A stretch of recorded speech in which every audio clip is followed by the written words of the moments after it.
ബേക്കറിയിൽ നിന്ന് വാങ്ങുന്ന അതേ ടേസ്റ്റിലും ക്രിസ്പിനെസ്സിലും ഒട്ടും എണ്ണ കുടിക്കാതെ നമ്മുടെ വീട്ടിൽ എങ്ങനെ അരിമുറുക്ക് പക്കാവടയും എങ്ങനെ തയ്യാറാക്കാമെന്ന് നോക്കാം.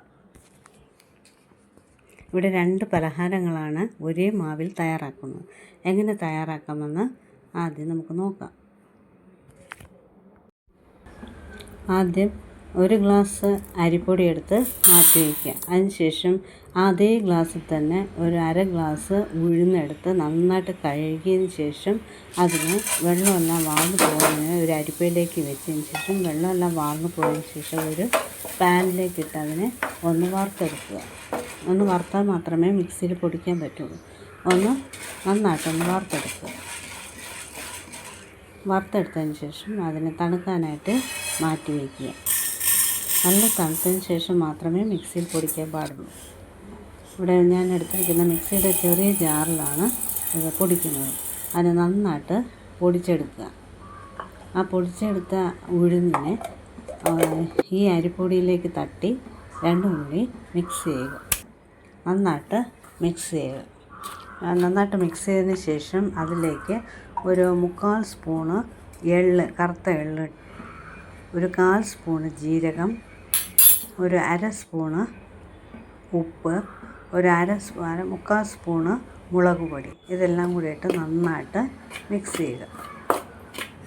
മിക്സ് ചെയ്തതിന് ശേഷം ഇവിടെ ഒരു ഇരുമ്പ് ചീനച്ചട്ടിയിൽ അത് അടുപ്പിൽ വെച്ച് അത് ചൂടായതിന് ശേഷം അതിലേക്ക് എണ്ണ ഒഴിച്ച് എണ്ണ ഒന്ന് നന്നായിട്ട് ചൂടാകുക. ആ ചൂടായ എണ്ണയിൽ ഒരു 3 സ്പൂൺ എണ്ണ ഈ മാവിലേക്ക് ഒഴിച്ച് അത് നന്നായിട്ട് അതും കൂടി ചേർത്ത് കുഴയ്ക്കുക.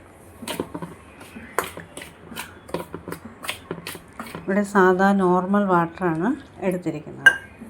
ആദ്യം കുറേശ്ശെ ഒഴിച്ച് അതിന് മാവിനെ കുഴച്ചെടുക്കുക.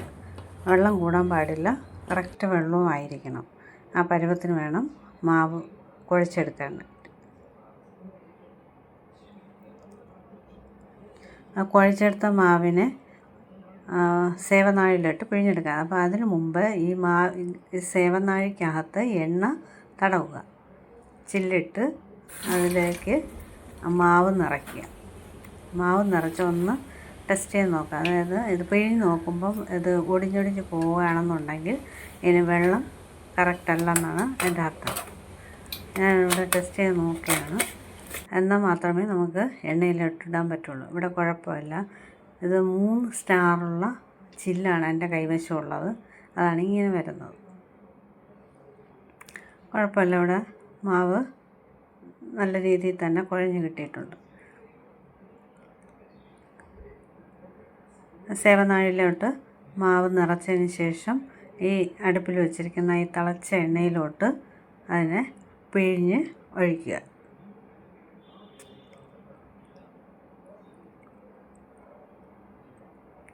ചുറ്റി പിഴിഞ്ഞൊഴിക്കുക.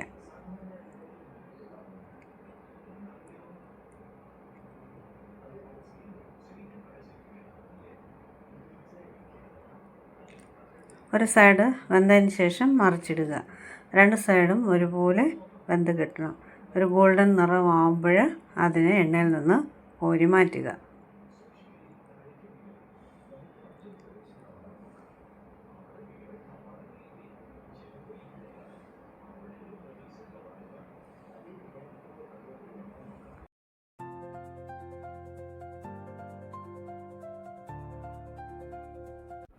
ഇവിടെ ഒരു കണ്ണാപ്പ എടുത്ത് കണ്ണാപ്പയിലും ഒന്ന് മാവ് ചുറ്റി വെച്ചിട്ട് എണ്ണയിലോട്ട് ഇട്ട് നോക്കി.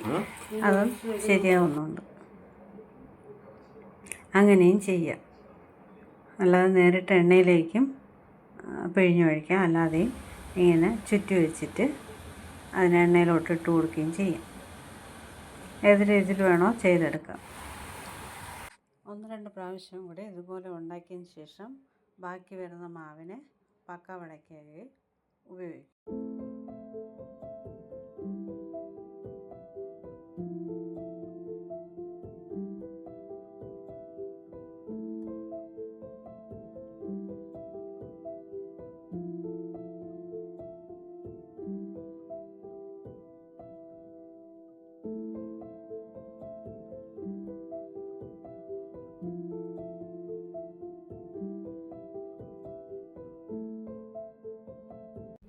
ഇനി പക്കാവട ഉണ്ടാക്കാം.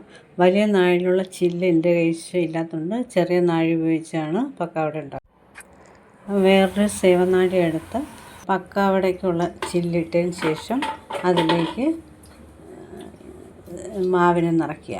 മാവ് നിറച്ച് അതിലോട്ട് എണ്ണയിലോട്ട് ഈ മാവിനെ പിഴിഞ്ഞൊഴിക്കുക.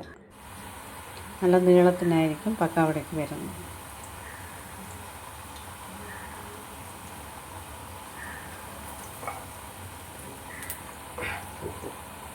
അതും ബാക്കിയുള്ള മാവിന് ഇതുപോലെ ചെയ്തെടുക്കുക.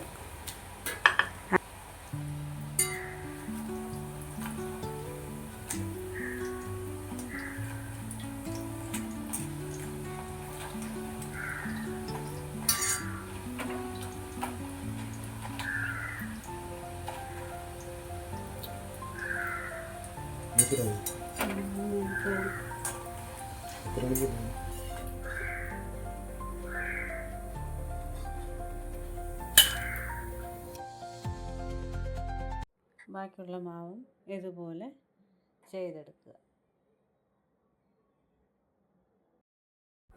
കണ്ടാൽ ആരും പറയില്ല അരി കൊണ്ടാണ് ഇത് മുറുക്കുണ്ടാക്കിയിരിക്കുന്നത്. മുറുക്കും പക്കാവടയും അത്രയ്ക്ക് ടേസ്റ്റായിരിക്കും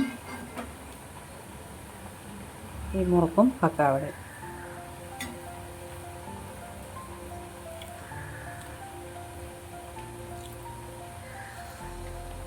ഒരു മാവ് ഉപയോഗിച്ച് 2 തരം പലഹാരങ്ങൾ ഇവിടെ ഉണ്ടാക്കിയിട്ടുണ്ട്. ഈ ഉണ്ടാക്കിയ മുറുക്കും പക്കാവടയും നല്ല തണുത്തതിന് ശേഷം ഒരു എയർ ടൈറ്റ് കണ്ടെയ്നറിൽ അടച്ചു വെച്ച് കുറച്ച് ദിവസം വരെ കേടുകൂടാതെ ഇരിക്കും. വൈകുന്നേരം ചായക്കൊപ്പം കഴിക്കാൻ പറ്റിയ ഒരു അടിപൊളി സ്നാക്സാണ് ഇത്. കടയിൽ നിന്ന് വാങ്ങാതെ ഇങ്ങനെ ഉണ്ടാക്കി കുട്ടികൾക്കും മുതിർന്നവർക്കും കൊടുക്കൂ. എല്ലാവർക്കും ഇത് ഇഷ്ടപ്പെടും. ഈ സിമ്പിൾ റെസിപ്പി ട്രൈ ചെയ്ത് നോക്കിയിട്ട് അഭിപ്രായം താഴെ കമൻറ്റ് ചെയ്യാൻ മറക്കരുത്. ഈ വീഡിയോ ഇഷ്ടമായ ലൈക്ക് ചെയ്യുക, ഷെയർ ചെയ്യുക, സബ്സ്ക്രൈബ് ചെയ്യുക. അടുത്ത പുതിയൊരു വീഡിയോയുമായിട്ട് ഉടനെ വരുന്നതായിരിക്കും. ബൈ.